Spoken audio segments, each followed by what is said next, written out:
હાનમાં સમજી જાય કે મારું બેટું વાત તો સાચી બાપુ કે તો કદાચ આપણે આવામાં ક્યાંય ભરમાણા હોય ભુવા ભૂપણ દેવી દેવલા દોરા ધાગા આમાં ક્યાંય જો હલવાણા હોય તો બહાર નીકળી જજો. પરમદી રવિવારે અમે ભજન કરીને આવતા હતા અને 4 રસ્તા ઉપર રાતે 1:30 વાગે નાળિયેર વાળેલું પડ્યું. અમારા મોકો રિક્ષા ચલવે કે બાપુ નાળિયેર ભર્યું છે, હાલો વિધિ કરવી નહીં. મેં નાળિયેર ખોલ્યું, કીધું ભૂત હોય પલિત હોય ઝંડ હોય જે કાંઈ હોય, હવે તમે બહાર નીકળો ને અમારા શરીરમાં પ્રવેશ કરો, અમે તમને વધેરીને ખાવાના છીએ. અને અમે અમારા ભક્તો બધાએ વધેરીને ખાધું. એ વિડીયો ઓલ વિશ્વમાં વાયરલ કર્યો. બધાના ફોન આવ્યા, ધન્યવાદ છે બાપુ, તમે આ અંધશ્રદ્ધા નાબૂદ કરાવો છો. આવું કાંઈ છે નહીં. એ વિડીયો આખા વિશ્વમાં ફર્યો. રવિવારે જ ઉતાર્યો અને અપલોડ કર્યો, આખી દુનિયાએ જોયું ફેસબુકમાં. આવે સદગુરુ આવો હોવો જોઈએ કે જો હું ખાઉં છું કાંઈ નહીં થાય, પહેલા હું કરું ને પછી તું કર. કરીને બતાવે એનું નામ સદગુરુ.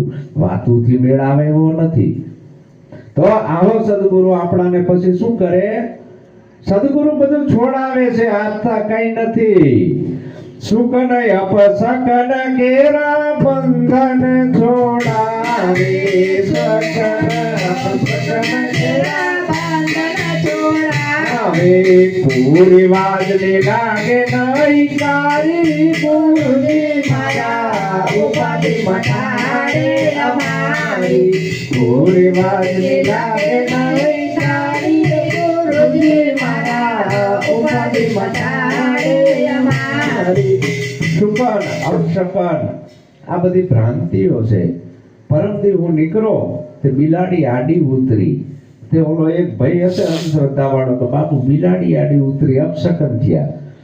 ભલા માણા બિલાડી આડી ઉતરી અપશકન નહીં શકન છે. તમે ઓલા 4 રસ્તા ઉપર લાઈટું થાય છે તો ઊભા કેમ નથી રહેતા?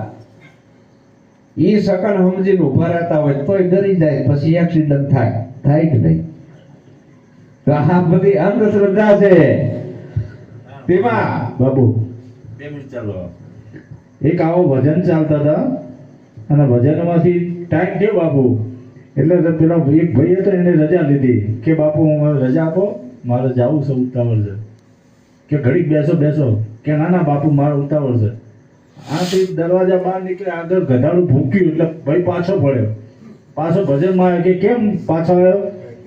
કે બાપુ ગધાડું ભૂક્યું એટલે અપશકન થયા. જરા ગધે કી માનતા ગુરુ કે નહીં માનતા. એટલે આવું છે. એટલે અપશકન ના બંધન છોડાવ્યા બ્રાહ્મણોએ.